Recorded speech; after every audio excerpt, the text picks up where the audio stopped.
জাযাকুমুল্লাহ খাইরান। Sheikh, Saudi আরব সহ বিশ্বের অন্যান্য দেশে বাংলাদেশের মতো এত পীর দেখা যায় না, এটার কারণ কি?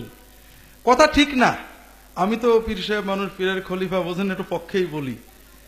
সৌদি আরব এবং গালফ স্টেট গুলো বাদ দিলে, উপসাগরীয় কুয়েত, দুবাই, কুয়েত, আরব আমিরাত ইত্যাদি বাদ দিলে, মিশর, সুদান, ইরাক, সিরিয়া সহ আফ্রিকায় তো মাশাআল্লাহ পীরের অভাব নেই। আমি আন্তর্জাতিক পীর সম্মেলনে গেছিলাম লিবিয়াতে, গাদ্দাফি বেঁচে থাকতে। পীরের অভাব নেই। ইন্দোনেশিয়া, মালয়েশিয়াতেও আছে।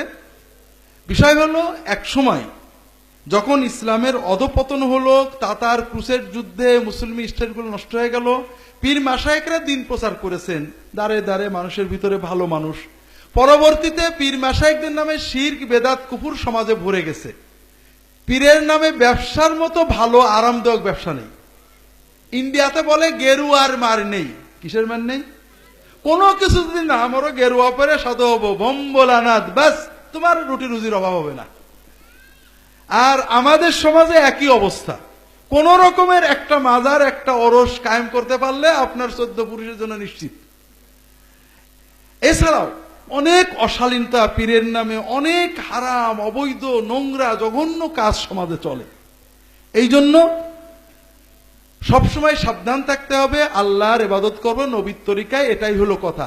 নেককার মানুষদের ভালোবাসবো, সহবতে যাব, কিন্তু কারোর সাথে গাঁটছড় বাঁধতে হবে এটা জরুরি না, এটা খুব সাবধান না।